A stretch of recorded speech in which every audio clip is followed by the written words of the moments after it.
Symbolist Movement.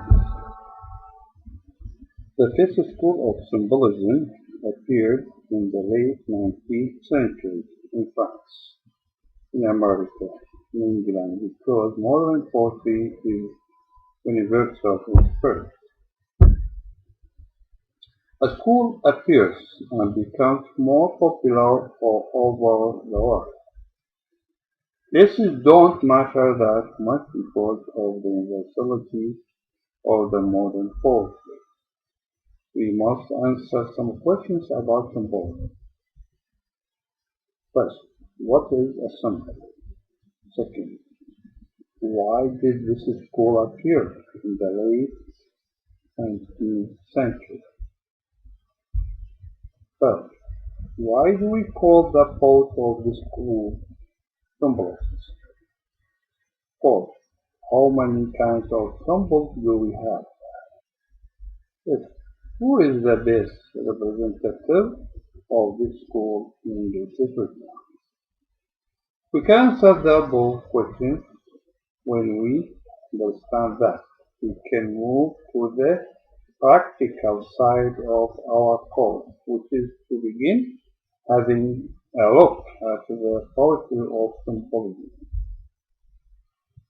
A symbol is a thing that stands for an idea. Second, symbol is a concrete thing that stands for something abstract. Third, a symbol is something visible that stands for something invisible. Something can be seen and touched that stands for something neither can be seen nor touched. Example for this, we have the red rule, which stands for an idea of love. Something concrete stands for something abstract. Something visible stands for something invisible. Like rose is visible and love is invisible. The white bird. We can see the bird. It is visible. But we cannot see peace. It is invisible. The flag stands for the dignity and honor of country. The symbol is used to make things clear to the mind of the reader. Why did the movement in the late 19th century? There were four reasons. First, the Symbolist movement appeared as a reaction to the realistic and naturalistic schools. The naturalists and realists speak about concrete things, about material things. They speak about different worlds. The symbols speak about an ideal world, sublime and high. So for each action there is a reaction. Symbolism appeared against naturalism and realism that speak about material things, while the world of symbolism is higher and different. Second, because the universality of modern poetry, symbols have universal meanings. If you ask an American, French, British about the symbol significance of the red rose, they would give the same answer. Symbolism is a universal language, so it suits the purpose of the modern poetry. Third, because of the philosophical nature of modern poetry in the Victorian age, there was a struggle between science and religion. I repeat this, there was a struggle between science and religion because materialism and religion, so in the late Victorian period, religion was in a very weak position. In the 20th century, religion lost their battle because modern age is secular in spirit. This is the problem because religion is important because it is a comprehensive philosophy. Religion organizes everything in life. Religion organizes the relationship between man and woman, man and man, wife and husband, daughter and father, man and God. Religion is the center of life.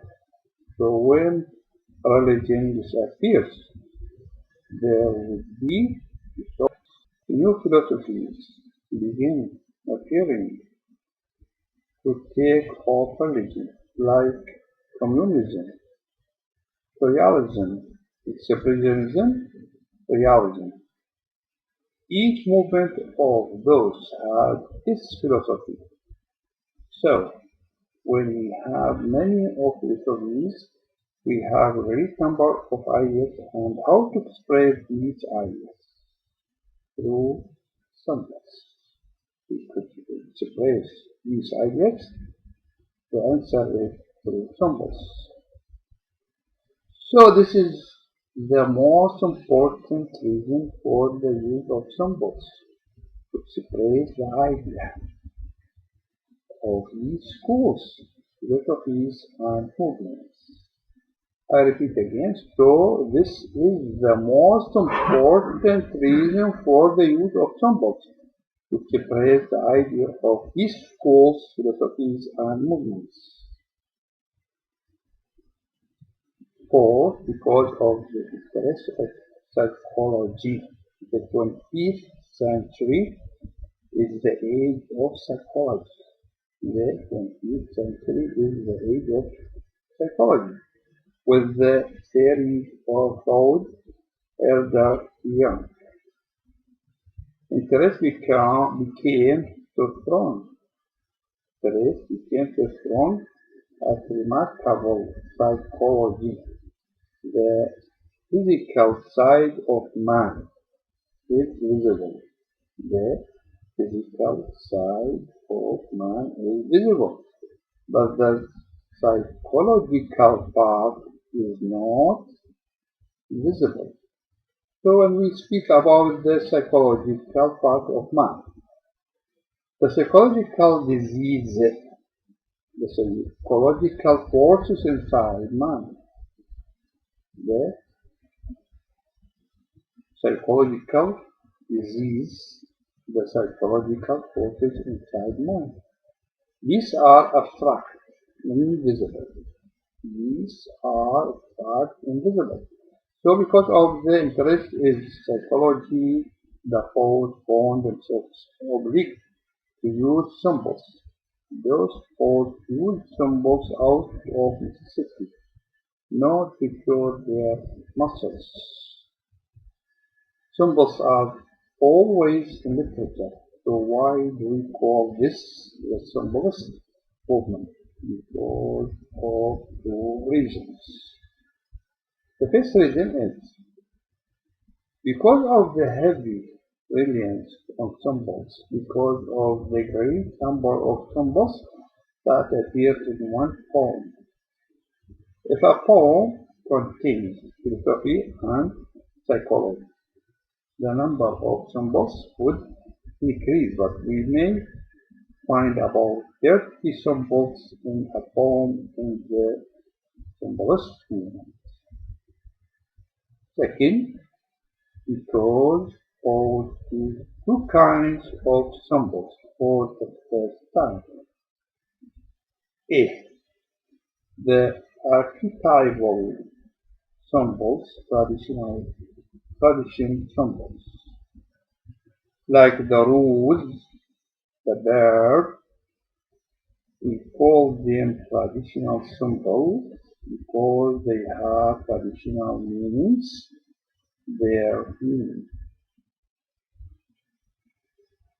The personal symbols, there are philosophy and psychology. The traditional symbols could not be enough for the purpose of the poet. If he needs more symbols, he has to invent his own symbols. If he needs more symbols, he has to invent his own symbols. Personal symbols are more difficult because they are personal. All the people know the meaning of the red hood. All the people know the meaning of the red hood. But when the symbol is personal, only the reason himself can understand its meaning. Or if we know this frame of mind, and this is the new thing in this movement.